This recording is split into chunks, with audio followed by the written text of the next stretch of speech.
Hey guys, my name is Chantel. Welcome back to my channel and thanks for hanging out with me today. So today we're going to talk about episode 18 of Run with the Wind, and they fucking left us with another cliffhanger.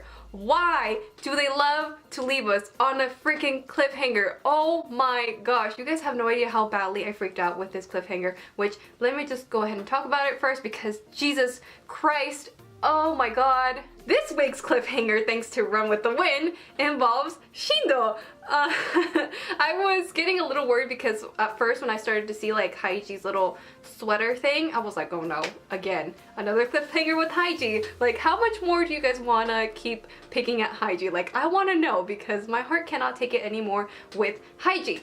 But surprisingly, it's not Haiji, it's actually Shindo, which I was really surprised. I was like, wait, what? How did he get sick? Why is he sick?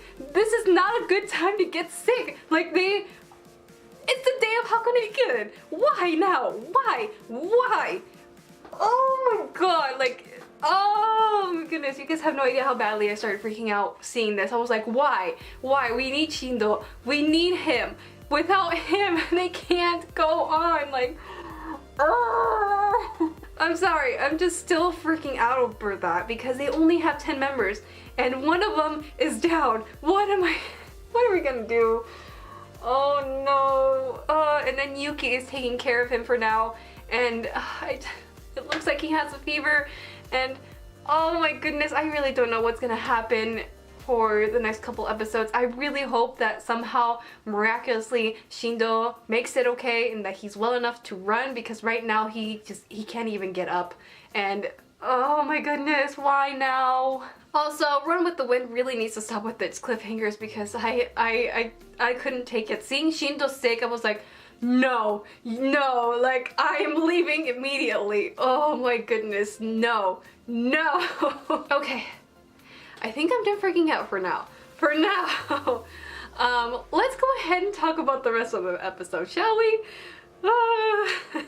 Alright, let's start off from the beginning of this episode. So we basically pick up where we left off with Kakeru and Fujioka, which was really nice because we got a little bit of insight of his relationship with Haiji. It seems that they've known each other since high school and they were on the same team. And this surprised Musa and Kakeru, and it surprised me too. Like, I knew that they knew each other, but I thought they were like on separate teams. But seeing them that they went to the same high school and they were in the same team, I was like, oh, okay. Like, awesome. Just by the way that Fujioka was talking about Haiji, it seemed like they were pretty close. And I mean, we've seen it. They seem pretty like, I guess close. I don't know how else to describe it, but they always had like this good relationship. It was never like explained, and now finally we get to see a little bit of that. But Fujioka, before he gets into more details, he's like, you know what, I shouldn't have said anything. He should have told you this himself. So if he hasn't told you yet, that means it's just not the time for you guys to know about this. So I was like, no! I was like, tell me the rest of the story, damn it! Oh my goodness, so that's been put on hold again with Haiji's backstory and how he got his injury. But with a little bit of information that we got from Fujioka though, it seems that Haiji was injured for 2 years, and for 1 year he was doing physical therapy. So I'm like, wow, he's been out of it for 2 years. That's insane. And you can just see just how hopeless Haiji felt, how just he seemed so down, and this was definitely a different side to Haiji that I haven't seen before, because the character that we all know and love, that is Haiji, is just so uplifting and so cheerful and always sees the bright side of things and is always looking forward.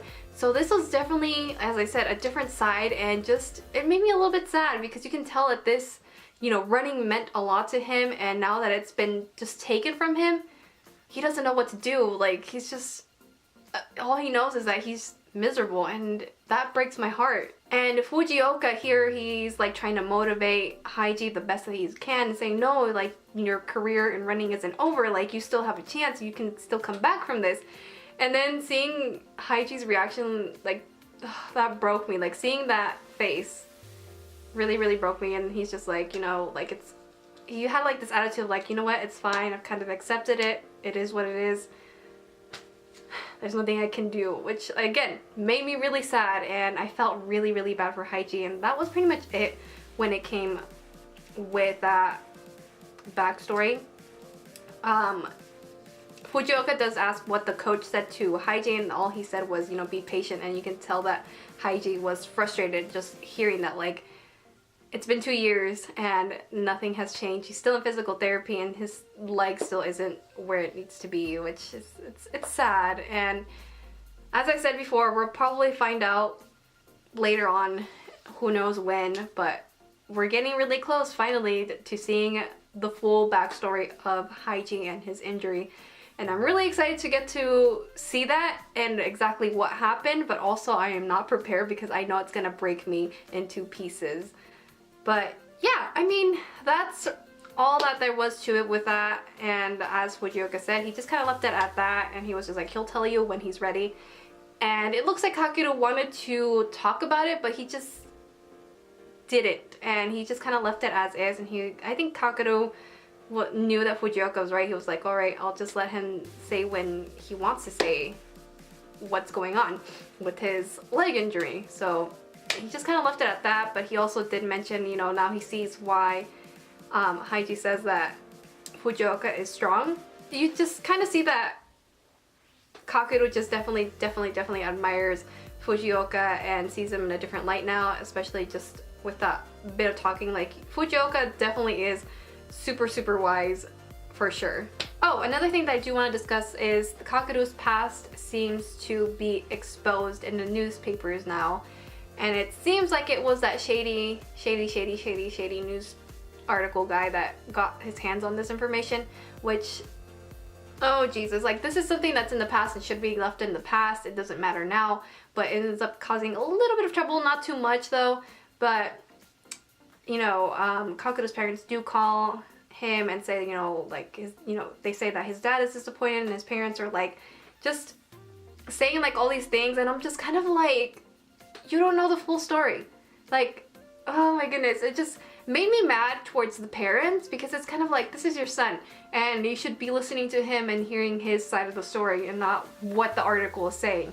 So anyway, instead of like saying, hey, what happened, what's going on, like, what happened in that moment, you know, something like that, I don't know.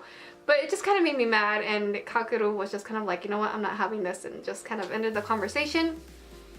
And we also see Yuki overhearing this, and a few episodes back, I know it was like recently, I can't remember what episode it was though, but Yuki also had like a conversation with his parents, and they didn't seem to be getting along either. And they have like this moment of like, between Kakeru and Yuki, like this thing that they have in common, that they don't get along with their parents. And Yuki just kind of tells him a little bit of like his situation with his parents and stuff like that, and how he thinks that he's better off alone and not making connections with people. But now that he's with this team, he thinks a little bit differently now.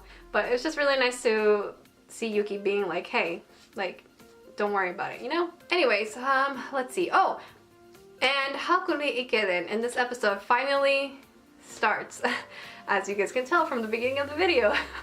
So yeah, Haiji finally puts up like the boys and what place that they're gonna be running in and stuff like that, and like telling them why he chose them for that reason. And we also got Kakeru to like say something too. I think he said something like with Musa, like saying like, this is why you're running in this place. So that was really nice to hear like their insight. It was mainly like Haiji, like just discussing us and telling them, you know, his reasoning why he thinks this is the best spot for each of these runners, which is really nice to hear, because you can tell that Haiji, I mean, we all know this, but he's definitely observed each and every single one of their boys' strengths and weaknesses and what he thinks they'll be good at in each place, which is nice. And he has faith in everybody, which is cute and adorable and nice, and I love that. They all have faith in each other. So yeah, I mean, that was really nice. But like, freaking Shindo got sick, and I don't know what to do with myself right now, and we had to wait another freaking week until what the heck is gonna happen. And then the preview didn't even help either. It seems like we're gonna see like a little bit of like details with the other characters too, because there was like a picture of like one of the twins as a baby, which I don't understand what that has to do with the episode, but I guess we'll find out next week. But anyway, I'm just more worried about Shindo and that he's sick and if he's going to be able to recover in time or if he's going to be able to make it in time to the race. I don't know what's going on and I'm freaking out. Anyway, I think that's all I gotta say for this week's episode of Run with the Wind. A lot of intense stuff. Oh, I mean, we didn't get to see too much about with Haiji and the whole thing with the orthopedic surgery. We just know that he visited the doctor. We don't know what's going on. And then we saw like an x-ray, which I don't know what that x-ray means, so I guess we'll find out later on down the line. So I'm a little nervous with Haiji as well, and his leg injury too. I don't know what's going on. My goodness. I don't know how much my heart is going to take with these boys. My goodness. Anyways, got off topic. I was trying to end the video. So yeah, I'm gonna go ahead and end the video here now. I hope you guys enjoyed hearing me ramble on and freak out about Shindo for a bit. Hope you guys don't mind, and I will see you guys in my next video. Bye!